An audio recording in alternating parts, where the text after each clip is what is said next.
What is going on with Shakespeare? What is going on? What am I reading? If you're like me and you have some English classes going on right now, you probably also have to dive into Shakespeare because every friggin' professor and their dog loves Shakespeare. And hey, so do I. And you know, if you're also like me, you're given a new play and you're so excited to read it. You're like, yes, this is the play that I'm going to understand. I'm going to read it from start to finish. And then you open the play and you read the first line. And if you're like me, your reaction is, what the frig is this? Hey Fiction Fiends, my name's Sonja and I write, and welcome back to my channel. On this episode of Surviving English Lit, I will be giving you a super speedy summary of the very famous Shakespeare play, Much Ado About Nothing. Few things you have to know about this video is, number one, this is going to be a summary of the main events of Shakespeare's play, Much Ado About Nothing. I'm not going to be going into super great detail. This video is essentially here to get you the gist of what is actually going on the paper you have to read. Second thing you need to know, this Shakespeare play plays with genre. So you might have been told that this play is a tragedy or a comedy or a romance. Well, it's actually all of that. So be sure to keep this in mind while I'm reviewing what's happening in the play, because we're going to be jumping from some like really funny haha scenes to, oh my gosh, she's dead? Shakespeare is nuts. He doesn't know how to stick with one genre. So without further ado, let's get straight into the summary. Act 1, Scene 1. Taking place in Messia, Italy, the warriors Don Pedro, Claudio, and Benedict return home, finally back in Messia, greeted by Leonato, his daughter Hero, and her cousin Beatrice.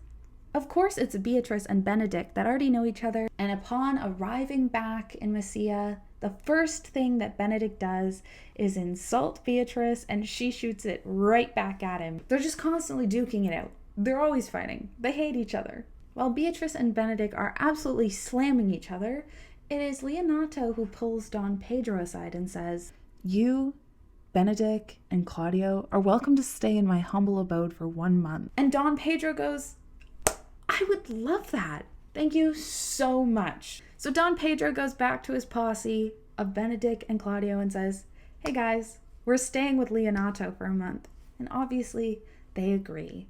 He's got a bougie house. Why wouldn't we want to stay there for a month? After the characters part their ways and head back to their humble abodes, it's Claudio who pulls Benedict aside and says, "Hey man, what do you think about Leonato's daughter, Hero?" And of course, Benedict says, "Oh, you mean the ugly one? Well, dude, I'm kind of in love with her." Benedict cracks jokes about how absolutely treacherous and ugly Hero is, but Claudio can't help himself. He's just in love with her. It's then when the eavesdropping Don Pedro says, "Hey guys, I know you were having a private conversation, but I have a plan. Because Claudio is such a nervous little guy, what if at the next masked ball, I dress up as Claudio and absolutely woo Leonato's daughter Hero? She will be head over heels for me, Claudio. And then when the masked ball is over, I will hand Hero over to you, Claudio. Isn't that such a great idea?" And Claudio and Benedict stand side by side and they go, yeah, that's fantastic. Let's do it. And so their plan is officially set into motion at the conclusion of Act 1, Scene 1. Act 1, Scene 2.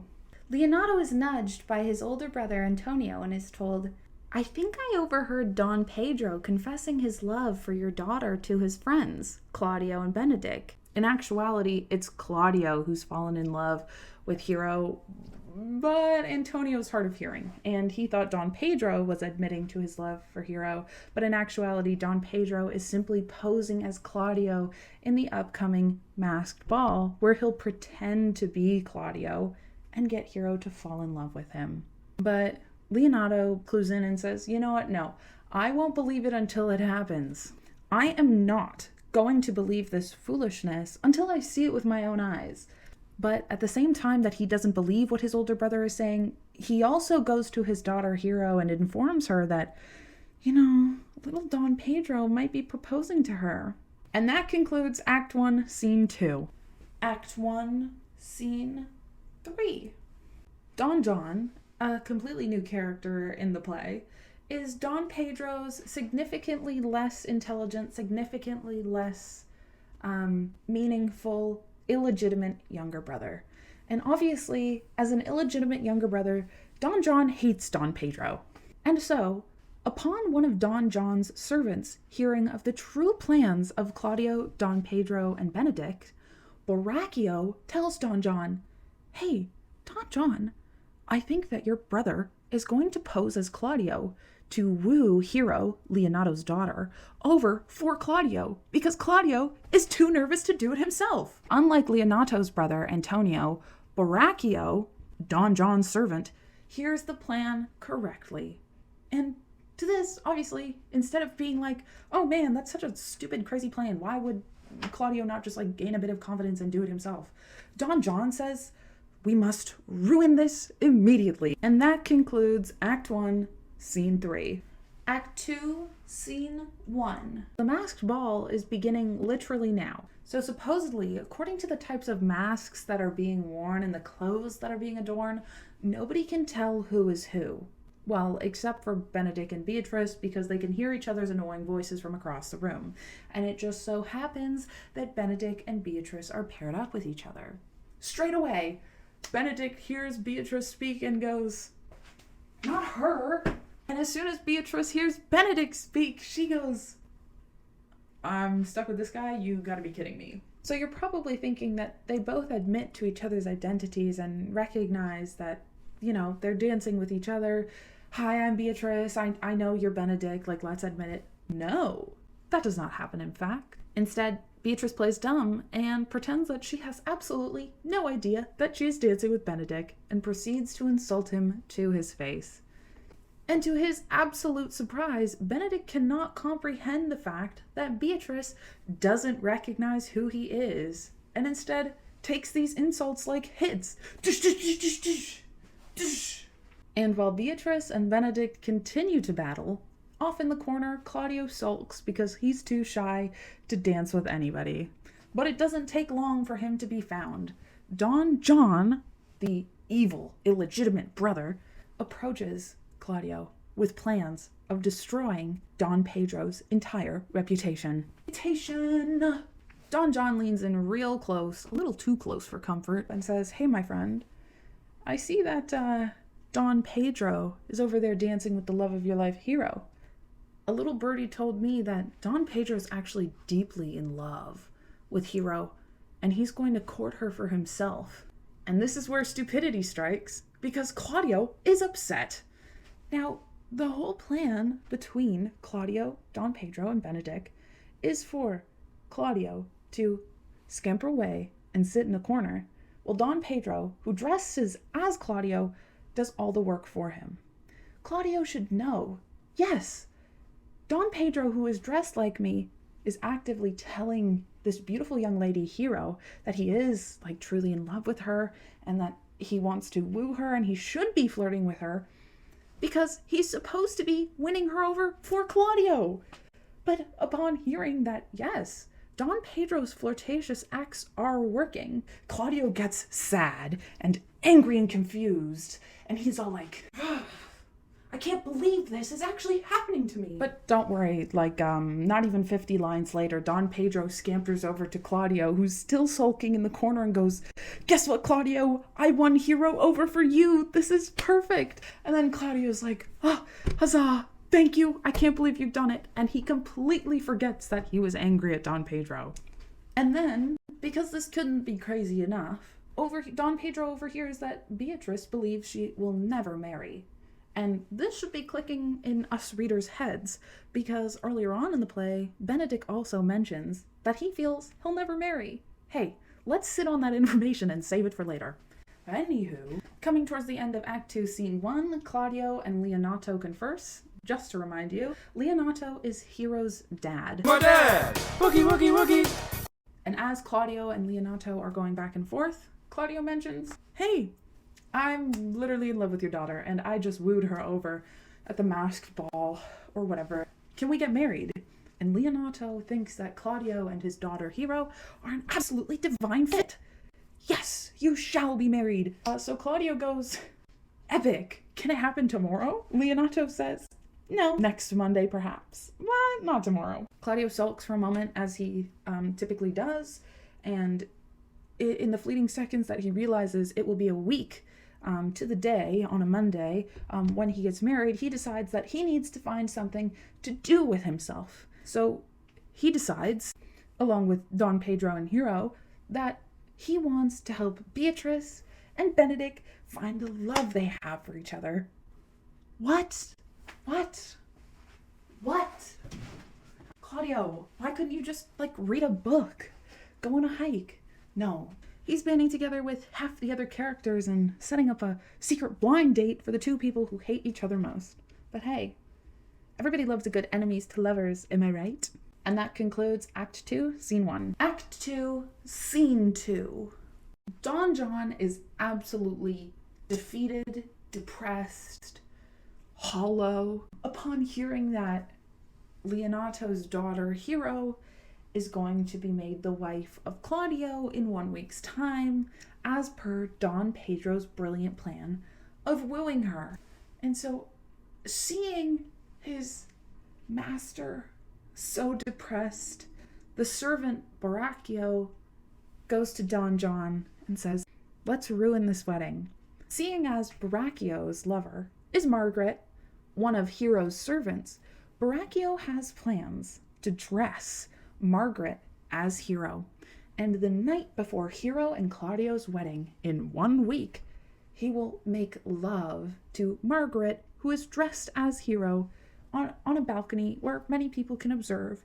And Borachio tells Don John, that is when you shall have Don Pedro and Claudio called to witness that Hero is being extremely unfaithful. And from the sound of this plan, Don John gets so excited he says, here, Borachio, here's $100. And hearing the final parts of his plan comes the conclusion of Act 2, Scene 2. Act 2, Scene 3. Because nobody knows how to mind their business in this play, every single character can constantly assume that they are being eavesdropped upon, and this really works out in Claudio's favor. So Leonato, Claudio, and Don Pedro go on a little walk, and they know that Benedict is hiding in the bushes and absolutely listening to every last crumb of their conversation. And so what do the three gentlemen decide to have a discussion about? None other than Beatrice. Claudio, Don Pedro, and Leonato create the lie that Beatrice is head over heels in love with Benedict. And Benedict is so surprised. He is absolutely bewildered by this information, shocked. Because from his knowledge, she absolutely hates his guts and he hates her guts. So duh, why would there be any love? And finally, when Claudio, Leonato, and Don Pedro leave, finish their trash talking, march out of there, Benedict decides that he is absolutely head over heels for Beatrice. Oh, he is so head over heels that he skips off on his merry way to get a portrait commissioned of her to carry around with him. Benedict, are you nuts? Anyway, that concludes Act 2, Scene 3. Act 3, Scene 1, when Ursula, Hero, and Margaret are on a walk together in this fancy little garden. Beatrice is eavesdropping on them. And guess what? This trio of ladies who are on a walk together are fully aware of that. And so what do? As these three are also in on the plan of the week-long let's get Beatrice and Benedict to fall in love right before our wedding so that we have something to do plan. Yeah, Margaret and Hero talk about how deeply in love Benedict is with Beatrice and how it's driving him mad. And all of this information that Margaret, Ursula, and Hero are talking about is completely made up. It's a lie so that Beatrice will fall in love with Benedict. And guess what? It works. Oh. End scene. Act 3, Scene 2. Benedict is, once again, being absolutely ripped apart. He's being teased by Don Pedro and Claudio for his sudden change of heart at marriage. Because as I initially said, Benedict thought he'd never be married. And all of a sudden, he can't stop thinking about a girl he's not gonna mention. Haha. And yeah, that's pretty much this entire scene. Well, that and then Don John comes to the three men, Benedict, Claudio, and Don Pedro, and says, hey homies, guess who is unfaithful? It's Hero. Hero is not unfaithful. Hero is to marry Claudio. Claudio is absolutely disappointed in Don John, who is telling him this information, but we must remind ourselves that Claudio is an idiot, because Don John says to Benedict, Don Pedro, and Claudio, I will prove it to you guys, and I will show you that she is completely unchaste and unfaithful and should be burned at the stake. He didn't actually say that, but that's kind of the point he was getting across. And so Claudio goes, oh, you're going to prove it? Okay, I'll follow you. Let's see this information. End scene. Act 3, Scene 3. Malapropism is a huge part of this act and this play in general, and malapropism is essentially the very slight mispronunciation or misuse of certain words, and we see that largely in the Watch. Now, the Watch is a group of it's like a police force, if you will, of this city, and it just so happens that their lead of the Watch, Dogberry, is terrible when he speaks because he so frequently mispronounces and misuses his words. And that's supposed to be the comedic effect of this story. And his mispronunciation is extremely important in the scenes to come. And as it's late at night, and as the Watch is doing their business in the city, they're roaming around being their little police selves, Dogberry overhears Baracchio and Conrad speaking of the plans that just unraveled. Dogberry hears Baracchio admit that he is trying to make Hero look unfaithful to her soon-to-be husband Claudio, and because of this, Dogberry absolutely snatches Baracchio and Conrad up and detains them. Act 3, Scene 4, and Act 3, Scene 5. On her wedding day, Hero is certain that something bad is about to happen, and she is absolutely 100% correct, because just the night before her wedding, Don Pedro, Claudio, and Benedict see Hero being very unfaithful and making love to Baracchio on a balcony. And it is then when Claudio swears he will disgrace her on the day of her wedding and will call Hero out for her sins.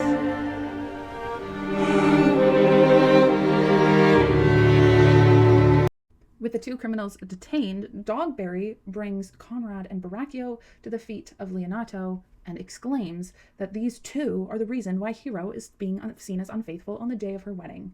But because Dogberry is terrible with his pronunciation and the way he uses his words incorrectly, Leonato has no idea what he's saying. And thus Leonato says, literally, who even are you? Get out of here. Thank you. So at being dismissed, Act 3, Scene 5 comes to an end. Dogberry is sad because he has the perpetrators of the crime and nobody can understand what the heck he's saying.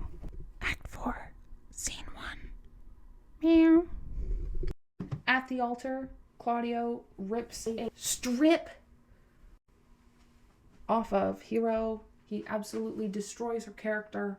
He's insulting her back to back punches.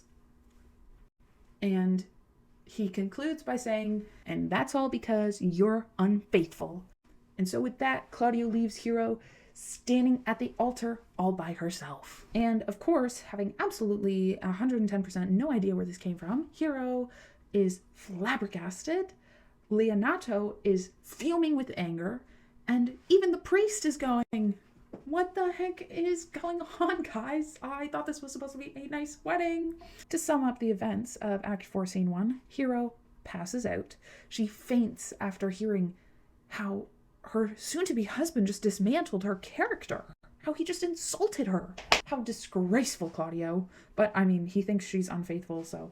Leonato can't help but look down on his daughter, assuming that she is unchaste and that Claudio is correct with his insults, because nobody asks her, it's just fact. Hero is bad. That, Claudio said it. Hey, we gotta believe Claudio. But it is finally when the friar or the priest speaks up and says, hey, I have an idea. What if we pretend she died? There's more to his plan than that, but that's quite the statement to me. So the priest says, what if we pretend Hero dies out of complete shock of being called unfaithful? She just dies. She dies at that fact. And upon announcing her death, we will wait and listen to see if anybody steps forward and admits they are a liar. Brilliant plan, I say. Brilliant plan. And obviously, Leonato hops right on board because he can't have like an original thought in his head. He just agrees with everybody else. And that's when the priest adds, if nobody steps forward and admits that Hero is faithful and it was all just some sort of funny joke, then we'll send her off to be a nun and never hear of her again. And with the new plan of Leonato and the priest put into action, Act 4, Scene 1 is concluded. Act 4, Scene 2, Act 5, Scene 1. Elsewhere, somewhere far away from the chapel or the church where Hero and Claudio were to be married, Borachio confesses to Dogberry that yes, he was given a large sum of money, $100, to put his plans of destroying Hero and Claudio's wedding into action by Don John. And while Dogberry is absolutely celebrating his victory of getting somebody to understand him, Don Pedro and Claudio make the mistake of running into Leonato and Leonato's brother Antonio. Now see, Leonato knows that Hero's death is fake and temporary, but he doesn't let that slip out. He goes full in acting mode. And in front of Don Pedro and in front of Claudio, Leonato says, you, Claudio, are the reason why my daughter is dead now. I challenge you. And of course, Claudio and Don Pedro go, haha, you're old. And then Leonato and Antonio give up and they just leave. And as all of this craziness has been going on, obviously, secretly, Benedict and Beatrice confess their love to each other. Benedict and Beatrice professing their love to each other is the absolute curveball we needed in this story. Benedict is speaking sweet nothings to Beatrice and telling her, my love, I will do anything for you. I love you so much. I'm so glad that I can finally express my feelings and just, I can't believe we're a thing now. Love it. And then Beatrice says, go kill Claudio. Right now. Beatrice is not about messing around. She feels that Claudio is 110% the reason for Hero dying because Beatrice has not been let in on the fact that Hero's in fact still alive. And so she says, yeah, my cousin is dead. Claudio's got to die too. And of course, as a man in love, Benedict is like, rats. Okay, I guess I'll go do it. Later that same day, Don Pedro and Claudio run into Benedict. And Benedict swears to duel Claudio to death. And Claudio, still thinking this is a comedy, is like, ha, that's so funny. And then Benedict says, fine, you don't want to fight now? I'll give you space, but I'll fight you later. And then Claudio and Don Pedro realize, maybe he was being serious. Because he was. And finally, this scene has been going on for so long, I feel. Dogberry is able to bring Borachio to Claudio and Don Pedro, who Leonato is also listening in on because nobody can not eavesdrop in this play. But this is a good thing to be eavesdropping on because Borachio admits, yes, I made love to Margaret who posed as Hero so that you would think she's unfaithful. It was my doing. Hero was never unfaithful. And everybody's like, yes, she was not unfaithful. I'm so happy. But she's dead. Damn it. So overjoyed and knowing that, his daughter is alive, Leonato is like absolutely, he's jumping with joy. He's jumping with joy. From this, Leonato proposes to Claudio, to make amends for literally trashing on my daughter who's now dead because of you. You gotta, number one, write her some poetry and read it to her grave. And number two, you have to marry my niece, who's Antonio's daughter, who looks identical to Hero. And Claudio, all sad and like crying, goes, okay, sure. And the scene ends. Act 5, Scene 3, and Act 5, Scene 4. So every single character, they all find out Baracchio and Don John's evil scheme to make Hero look unfaithful. What we do know is that in order to make amends for ripping apart this poor innocent girl to the point where she's dead, Claudio is going to be reading poetry to her grave. Once he finishes his beautiful reading in public, like this is not private, there's a whole bunch of people standing around, it is then when he is brought to the church and to be married to Antonio's daughter, aka Leonato's niece, aka Hero's lookalike. And Claudio can't help but be filled with joy because, you know, he's like, finally, I don't have to read any more poetry and I get a dupe of the original Hero. And then she takes off her veil at the end of the aisle, and it is in fact Hero. She's not been dead, and Claudio is absolutely shocked. And, you know, Hero's not mad at him or whatever. She's just like, I'm excited to be here, not dead and sent to a nunnery. And so that concludes their happy ending. They get married. And what's even better is that in front of all of the characters in this play, Beatrice and Benedict, during the wedding of Claudio and Hero, tried to deny their feelings for each other. Benedict is like, Beatrice, do you love me? No, like maybe as a friend. Yeah, that's what I figured. Yeah, what about you? Do you love me? No, probably not. Ta-da, we must not be in love then. And out of absolutely nowhere, out of some invisible pockets in time, both Hero and Claudio pull out the scraps of love poetry that Beatrice and Benedict have been writing to each other in secret. And they go, see, here's the proof we knew you were in love this entire time. And nobody questions why they have these scraps of love poetry that were supposed to be for each other. But hey, that's okay, because now Benedict and Beatrice are getting married and the play finishes. That was Shakespeare's Much Ado About Nothing, summarized. I hope you get the gist of what's happening in the play now, and I hope that you probably... And I hope that whatever reading report you have to do on this play goes exceptionally well. A+ for you. Thank you so much, Fiction Fiends, for watching all the way to the end of this video. If you really like this video, make sure to subscribe, leave a like, leave a comment, and let me know what other plays you want me to summarize and what other English topics you want me to cover. And make sure to check out my TikTok. I have one of those now. Ciao for now, Fiction Fiends.